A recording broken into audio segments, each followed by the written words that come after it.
Good Tuesday afternoon to everyone. Welcome to this final study within the book of Joshua for this portion of our studies of walking through the history of the Bible, the story of God and his word. We have been working our way beginning at Genesis and just working through the text, following the narrative pattern that we have within scripture and walking through it, reading through it, walking through it, and dissecting the text to help us come to a greater knowledge of God's word. Because we are convinced, myself and Alan, my good friend who's with us again this afternoon, we're convinced that a greater knowledge of God leads to a greater ability for greater trust and greater faithfulness. Thank you for being with us today. Hope that your 2020 is winding down about as good as 2020 can wind down. I know it is a time of reflection. It is a time to be with family. We are both of us looking forward to spending time with family as this year concludes. And then kicking off 2021 in the best way possible, thinking about our Lord, thinking about the goodness and the blessings he has given us in our lives and being able to see that around us in our families. Looking forward to that over the next few days.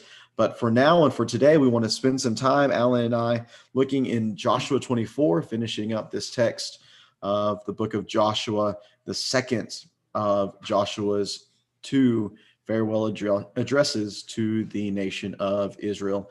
Alan, is good to have you today. I'm looking forward to concluding this section of the text with you this afternoon.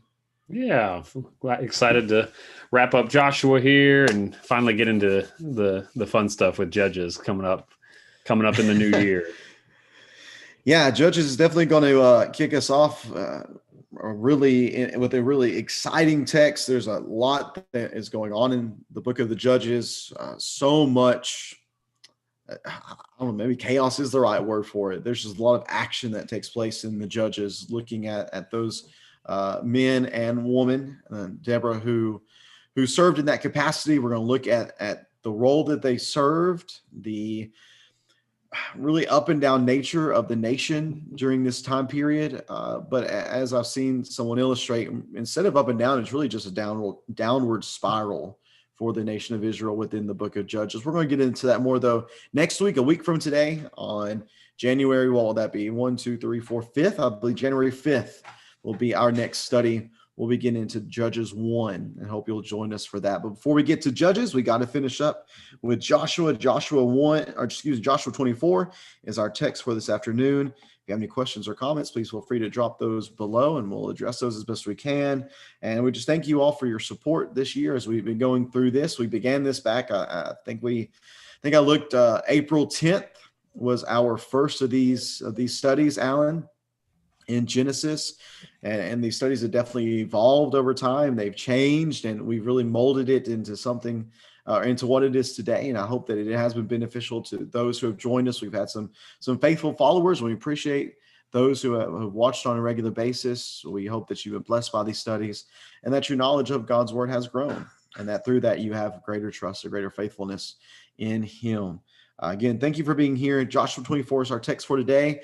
When we're reading from the Christian Standard Bible, Joshua 24, beginning in verse 1, Joshua assembled all the tribes of Israel at Shechem and summoned Israel's elders, leaders, judges, and officers, and they presented themselves before the Lord.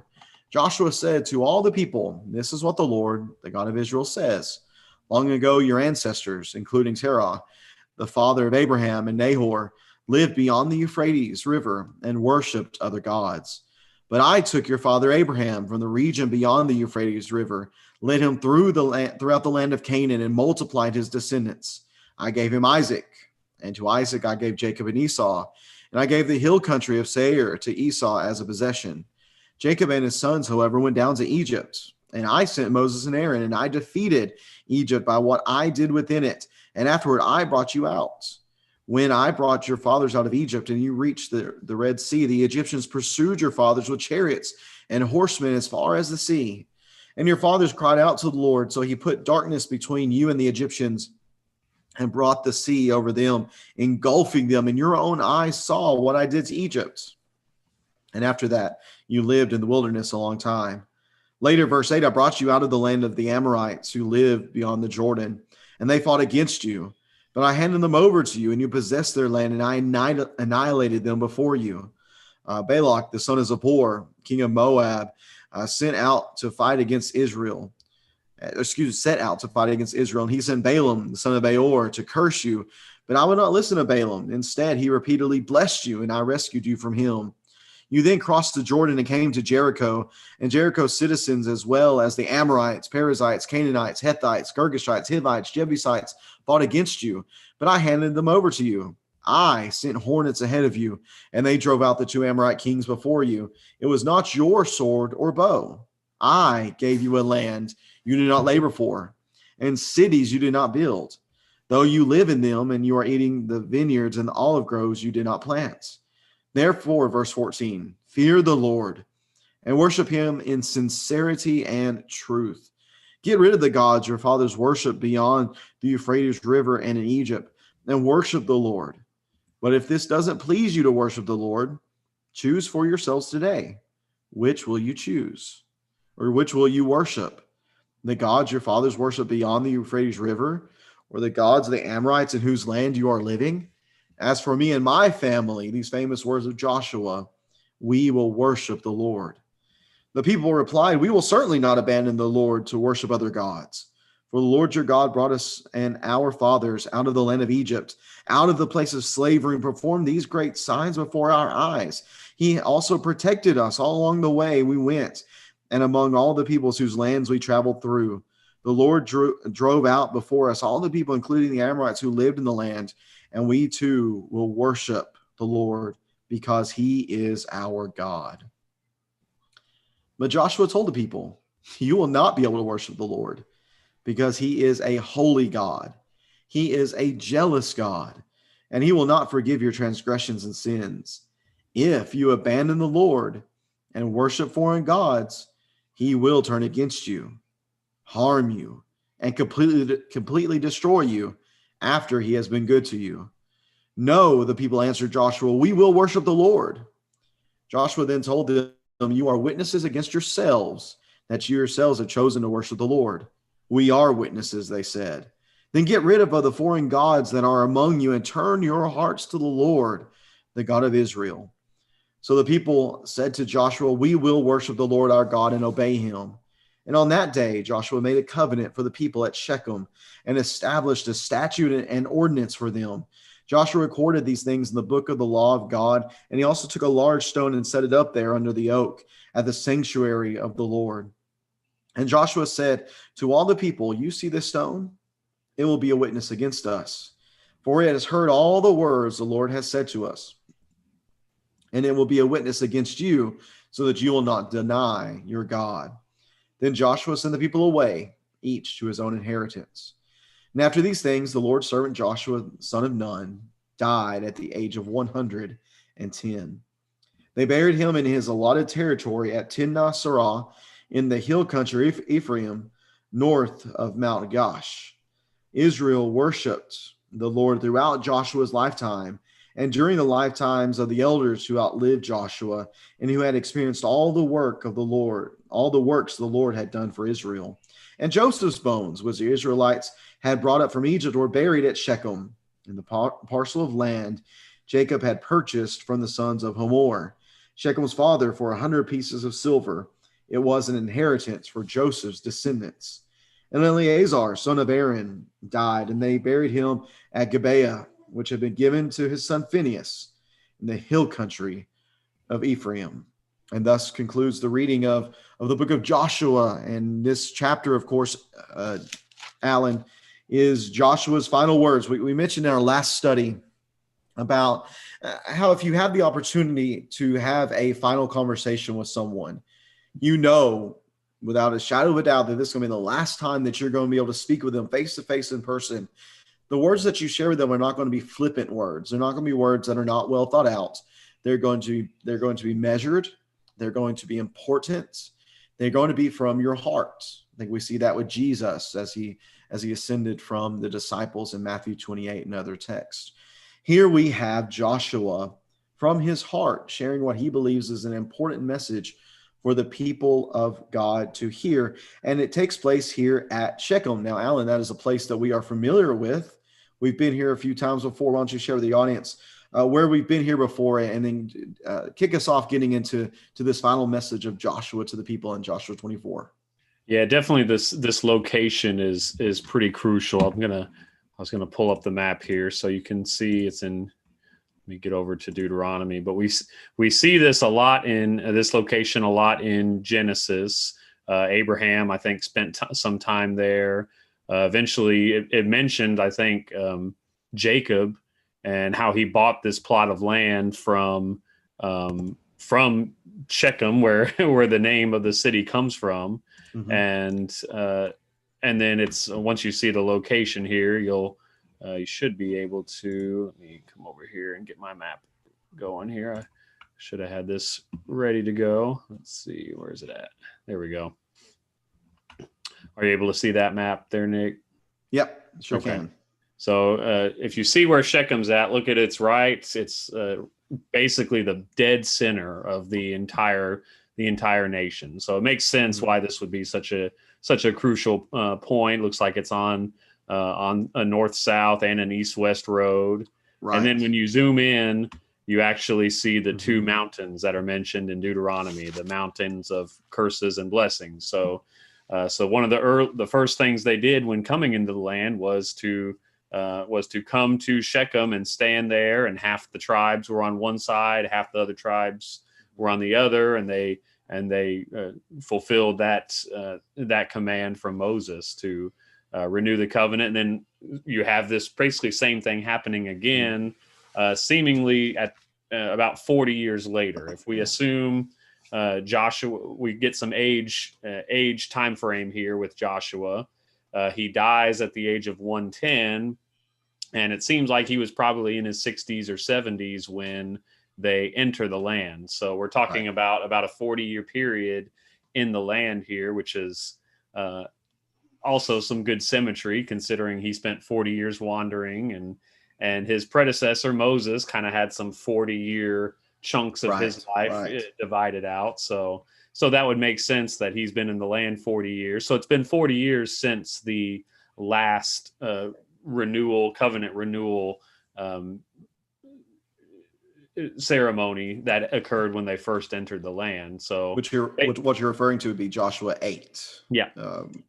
So beginning about verse 30, going through the rest of the chapter. Yeah. So it's a new generation. I think that's the key there. It's about 40 years. It's a whole, people have died. You got new people coming in. It's a whole different generation. So it makes sense that this would be a great time to remember and renew. And I think that's why we have the type of speech that Joshua has. Notice what he says. This is what the Lord, the God of Israel, says. So he's not really, he's not speaking on his own in the same way that Moses kind of was. Moses was speaking from himself. Obviously, I think he was inspired of God in what he said, but Joshua is stating that he is, he's prophesying here. He's speaking what God says, and he's speaking in the divine voice. Yes, when he says such things as "I did this and that for you and your fathers." And I think that's I just noticed how many times "I" is mentioned in this passage. Oh yes, yeah,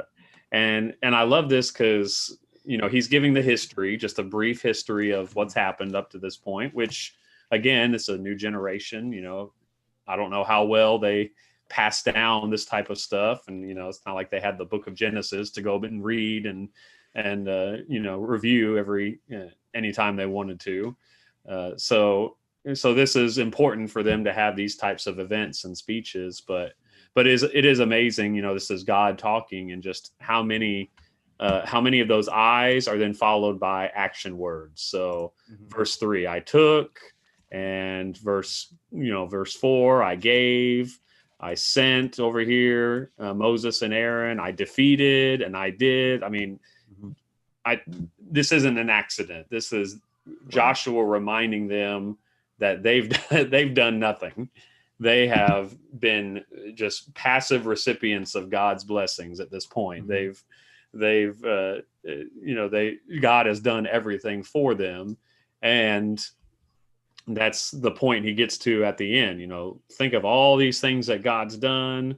He's defeated all these peoples, and he lists them there in verse 11. Verse 12, I sent the hornets. It was not by your sword or bow. Mhm. I gave you the land. And this is God Right. talking to them. So if therefore, it gets to the conclusion here. Verse 14, therefore, what should we do? We should fear the Lord and worship him. Choose this day whom you will serve. And of course, the famous statement, as for me and my house, we will worship the Lord. So this is, I do love, I need to go back and look at all the times someone just gives a speech kind of summarizing what's happened so far. Like Moses has done that, a couple times. Now Joshua's doing that. I think of even in the New Testament, Stephen and Paul, Right. Yeah. they would often have these types of sermons and just summarizing the entire Old Testament basically, and you're up to that point in time and just reminding people.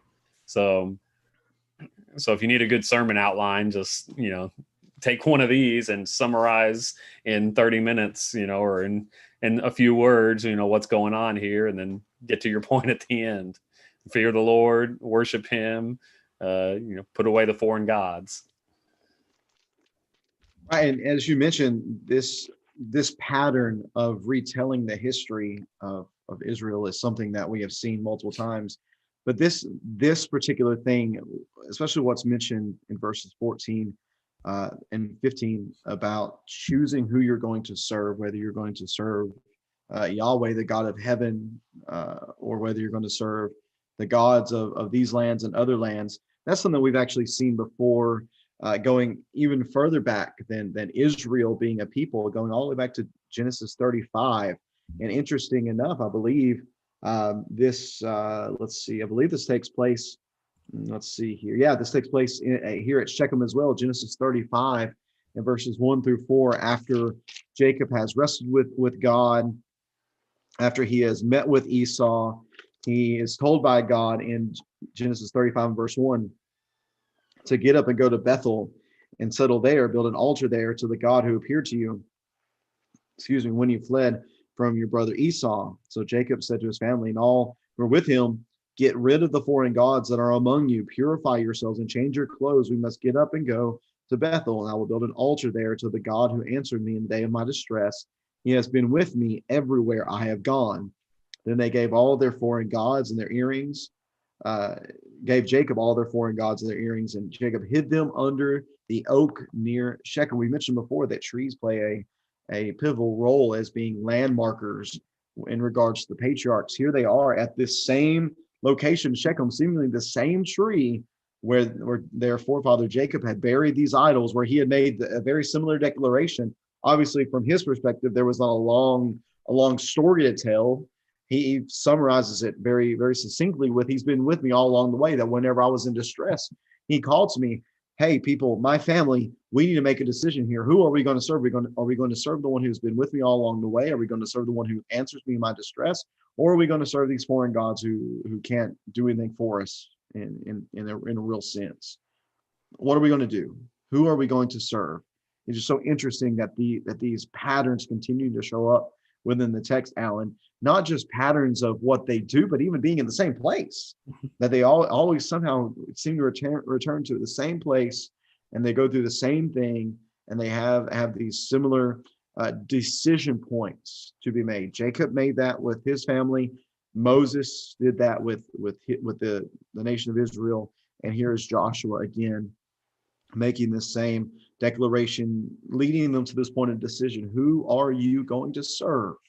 God or someone else? And just really cool to see how these echoes continue to show up in Scripture. Yeah, definitely. This was another chapter that just kind of reminded me, and doing this study the way we have, kind of, I mean, not quickly, but we've fairly recently been looking at Genesis and Exodus and some of these other places. So you rehash these names a little bit quicker than you would otherwise. So names like Shechem, we don't know where that is. We don't really care that much. It's not, we know the big ones, Jerusalem or Galilee or Rome or someplace like that. We know where those places are, but all these kind of minor cities and places, they don't really register in our minds. But that's why it's good, whenever you see a city, and if you've heard that name before, just do a quick Google search or do a quick, Bible search here with your Bible app, and just look up how many times Shechem comes up, because for the Israelites, they know what these places are. So they know the significance, just like if, the president went and did a speech at Gettysburg here in America, we would know the significance because we know what happened there. We know the history there. So it would have much more significance to us. Well, the same things are happening in the Bible. We just have to do a little bit more work when we see that. But it's easy. Again, it's easy for us. You can search Shechem and see every time Shechem's mentioned. And of course, most of the time you'll have these little, Bible notes or something that gives you the direct location of a verse of interest. So definitely take advantages of those when you are doing your study, because it does lead to more significance in the text and understanding. Right. And mentioning locations or landmarks, specifically within this chapter, bodies of water seems to be something that's focused on within this text. As Joshua gets into what the Lord is saying through him, as he speaks about, long ago, your ancestors, including Terah, the father of Abraham and Nahor, lived beyond the Euphrates River. Well, what did the Lord do? Well, the Lord brought Abraham over the Euphrates River. And eventually his family ends up in Egypt. And what does he do? He brings the family of Abraham, the Israelites, through the Red Sea. And then what does he do following that? Well, then he brings them through the Jordan River. And what this is doing, I think what Joshua is setting up here in this speech, and the Lord really is he's setting up, showing the progression of the people. Every time they progress to the next stage, there's something else they're learning about God. They're coming to understand his will on a greater level. They're understanding his character in a clearer sense. And that's really what I see Joshua doing here, is he's setting up for, you have seen God working all along the way. You've seen what he has done for you, because he's leading them to a point of decision, Alan. He's trying to say, okay, here's your two choices. Which one should you choose? And really what he's setting up here is a pro and cons list for each. Well, all we have from the Lord's perspective are a whole bunch of pros. There's none from the perspective of the gods. What have they done? Well, big G God, Yahweh has led you away from those gods. And in fact, those gods that you're tempted to serve, Yahweh has defeated them and the people that worship them. That there's no reason to choose them. There's no reason to follow them, to dedicate yourselves to them, to give them any sort of allegiance. God has done it all. Choose this day who you will serve, who you will worship. Will you worship the gods of your fathers who are beyond the Euphrates River that have done nothing for you? Or are you going to serve the gods in this land that have just been humiliated in defeat by what you've done to them? Or will you do as my family is going to do, which is worship and serve Yahweh? Which are you going to do? Of course, I mean, just looking at it very, very plainly, there is no choice. There is there. There's no choice at all, which is why they affirm so strongly, verses 16 through 18, we will certainly not worship these gods. We will abandon them in order to worship Yahweh. We will commit ourselves to Yahweh. We have seen everything that he's, in 16 to 18 is the Cliff Notes version of what Joshua just said. He takes verses 2 through 13 to say what the Lord has done. And then they basically summarize it in 16, 17, and 18. It was the Lord that brought our fathers out of the land of Egypt, the place of slavery. He performed mighty signs. He protected us. He drove out the people. We will worship him too. And we're thinking, okay, we're on the right road here. They're progressing well. They seem to be grasping and picking up what Joshua is putting down as far as what they need to do moving forward. But then, Alan, we got verse 19 here. And that might be very shocking for anyone who is reading this for the first time. You would think that Joshua at this point would be thrilled. He'd be so happy to hear this affirmation of what he is trying to move them to understand. And yet then Joshua says, you will not be able to worship the Lord. Alan, what's going on here? Well, why such a strange response that Joshua gives here to the affirmation of the people concerning what he just said. What do you think? Yeah, the wording here makes it seem like Joshua says they can't do it. Well, that's not what he's saying, because later on he says, you know, he talks about them worshiping the Lord. So obviously they can worship, but to be, he's saying they won't. he's predicting they're probably going to get it wrong. Right. And why would he do that? Why would Joshua predict their failures in worshiping God? What evidence might he just possibly have of them doing so? I mean, he just rehashed the history, so there's plenty of history to go by. Obviously, I kind of see this as a warning, similar to the when Jesus talks about it'd be better for someone to tie a millstone around their neck and drown in the bottom of the sea than to be the cause of turning the hearts of one of these little ones or something. Mm-hmm. So it would be better for them, given the choice of rejecting God or just never being in a covenant with him to begin with.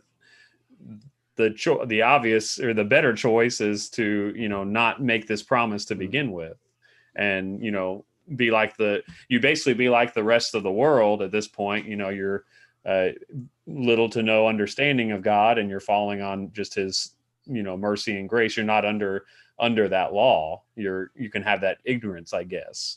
Well, they at this point, I don't know that they really have that option. So it is kind of just an interesting statement, and it's true. God is a jealous God, and he warns them, if you abandon the Lord, he will turn against you, harm you, and completely destroy you. And they need to know the full truth. This is not going to be this is not easy. This is not, they have a special place, so they have a special responsibility. And to their credit, they said, no, we will worship the Lord, and they are witnesses. So when they do break this covenant in generations to come, they are their own witnesses against themselves. They have promised here. It is recorded. It is, they knew that generation to generation, yet they chose to go against God. And when you put it that way, all the harsh, terrible punishments that come upon them are much more just and right, which we know they are. Yeah, they certainly are not leaving themselves any room for ignorance at this point. I see it in a similar way. I see this as being Joshua pushing back on them, saying, "Are you sure? Are you sure that you want to affirm what you're affirming? Because in affirming what you're affirming, what you're saying is this is what we're going to do. But if we go back on this, if we express unfaithfulness to God, then know that he has every right to punish you." Which is very similar to what Moses had already said within his own farewell addresses in Deuteronomy. He tells them the exact same thing. Deuteronomy 32, I believe it is, speaks of what's going to happen whenever they rebel, that they're going to experience the curses, that they're going to be overcome by foreign peoples. And that's in fewer words. It's what we see here in Joshua, that when you do this, there's going to be punishments. He's going to completely destroy you. And he's going to do all this after having been good to you. He has given you every single reason to be faithful. And yet, if you reject him, then you're going to be punished for it. So he says, turn your hearts to the Lord. That's which is what the Lord wants. The Lord wants our hearts. If he has our hearts, if he has our affections, if he has our commitment, then everything else is going to follow suit. And that's what they affirm again. Verse 24, we will worship the Lord our God and obey him. Joshua says, all right, let's make that covenant and let's reaffirm this covenant. Let's set forth this statute. Let's set forth this ordinance. I'm writing these things even in the book of the law of God. And if it's there, it is very serious in nature that we're taking this and showing it to be of great importance. And then adding to the oak, they put a large stone here, which that oak, who knows how old this oak is at this point, how large it must have been at this point, going all the way back to Genesis 35, having seen it with Jacob. We know trees live for an extraordinarily long time. There's the oak here that serves as a witness. There's the stone that serves as a witness, that the statutes, the ordinances that serve as a witness against the people, that we have said we will choose God. We said we will worship God. And if we go against that, we have no one to blame but ourselves. This is the standard by which we are agreeing to try to affirm and live up to. And Joshua says, all right, this is what we've agreed on. Everybody go to your own way, go to your own inheritance. Let's begin living life now as the promised people of God in this promised land. And that brings us basically to the end of Joshua's life, which picks up in verse 29, Alan. Yeah, some interesting kind of tidbits here. Of course, it talks about Joshua, who dies at 110. Talks about how Israel worshiped the Lord throughout Joshua's lifetime, during the lifetimes of the elders who outlived Joshua and who had experienced all the works of the Lord. And then it talks about Joseph, which Joshua was an Ephraimite. He was a direct descendant of Joseph. So I think there's some ties there. And actually, I remember Joseph died at the age of 110. So that was at least in Joseph's day, definitely symbolic of a full and complete life, but not. I don't know if there's any significance. I think Moses was 120, so just shy of Moses by 10 years, which Joseph also was short of Jacob's life as well, his father. But he was buried there at Shechem, and in that same, it mentions about Jacob and the land that he purchased. So he was buried there. And I love a little tidbit like this, because I mean, think back to what Joseph said, you will come out of the land and you will carry my bones up. And when you get there, bury me. And that's, all that promise, that prophecy is fulfilled here by one of his own descendants, nonetheless. Mm-hmm. And then, of course, it mentions Eleazar, which was the third son of Aaron, who dies here. And we haven't seen as much of him as we've seen Phinehas, his son, who must have been. So I would assume Eleazar is more of a contemporary of Joshua, and then Phinehas maybe a generation would have been younger than that. So he would still be not quite as old as Joshua at this point. But it's interesting because between Joshua and Eleazar, and then kind of the look back to Joseph, those are break points. Like from the time we bury or we kill off Joseph at the end of Genesis, then there's a big kind of gap, until Moses for 400 years. And then we get into the book of Exodus. Well, here this is the first time since then that there's no kind of continuation of the story in the same way. We don't have no successor. Yeah. And I think that's why that's a part of what this speech is about, choose this day, because they're growing up, if you will, the people. They're getting established, and they are old enough to not have a nanny, if you will. They've had Moses, nannying them along, and then they have Joshua, who is, the unquestioned leader of the entire country. Well, now they're kind of be separate. They're going to be on their own. They're going to be within their tribes. And you see, I think, what God had planned for them was this kind of structure going into the book of Judges, where, there's not one centrally located head of state, if you will. There's no one king, because the Lord is their king. It's supposed to be their king. And, he had the Levites as the priests to the people, as representatives to all of them. So that was, I think that going forward, that was to be the standard for government and leadership within the nation. Of course, pretty quickly, we see that failing. The Levites failed to teach the people. So the people go against God. And then the Lord has to bring up these judges, which were not national leaders, but typically more regional, heroes or warlords or something. to deliver them on a smaller scale. But you don't have a big national leader until you get to the days of maybe Samuel, and then of course Saul and David and the kings. So just kind of an interesting bookend to this period of strong singular leadership by Moses and Joshua. Yeah, not to get too far ahead of ourselves, but once you get into Judges, they ask that question in verse 1 of chapter 1: who will be first to fight for us against the Canaanites? Who's going to be that person?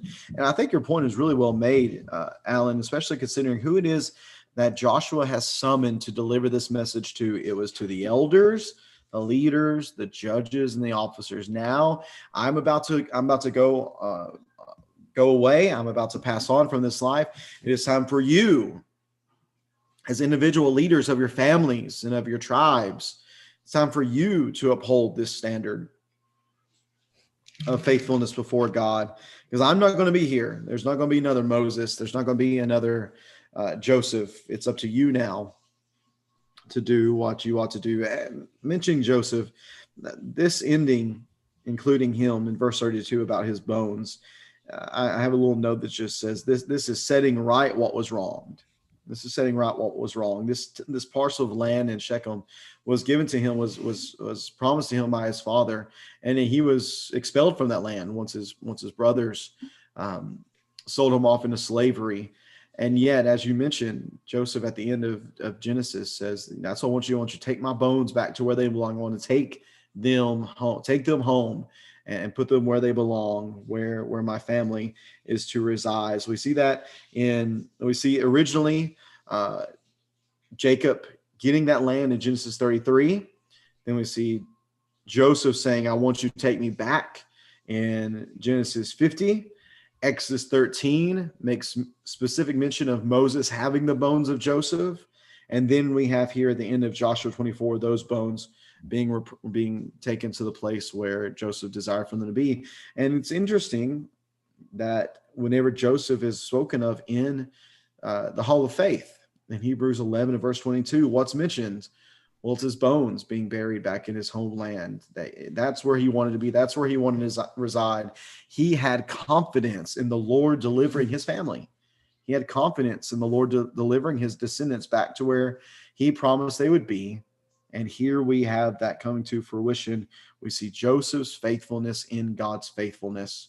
And that puts a nice bow to finish up the book of Joshua, preparing us for the craziness that is to come in the book of the Judges. Alan, what do you have to finish us up for the book of Joshua? Anything you want to mention and highlight before we sign off for today and look forward to our next study next Tuesday on Judges? Yeah, if we think 2020 is bad, we should reading the book of Judges should make us feel a little bit better about our situation and our lot in life this past year. Yeah, we probably should have hurried up and gotten through Judges in 2020, just so we can leave all that behind us. But there are a number of lessons that are going to be ahead of us in Judges. I think about Romans 15, and I think about other texts, which is eluding me at the moment. But Romans 15 specifically, those things are written beforehand, were written for our instruction. Well, here I think Judges has a number of those type of stories, just practical wisdom that can help us to grow in faithfulness. That way we don't get ourselves into a lot of the trouble and mess that we end up finding the characters of the Judges finding themselves within this book. I'm excited to get into that. We've had some good friends who have done some good studies on this text. That'll be good resources for us to look into, and on top of everything else that we normally study before we present these studies. Looking forward to that, Alan, and I hope that they'll be blessing not only to us, but especially to our audience, those who are going to be joining in with us beginning next week, January 5th, 2021. What else do you have, Alan, for today before we sign off?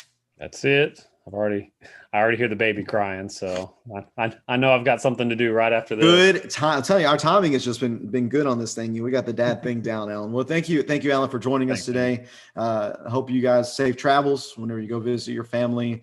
God bless you in this new year, and same thing to all of our audience. God bless you in this upcoming new year. May you continue in faithfulness to God, remembering His faithfulness, trusting in Him, for He certainly will carry us all along the way. That concludes our studies in Joshua. I hope you'll join us next week, January 5th, as we begin in Judges. Everybody take care. God bless.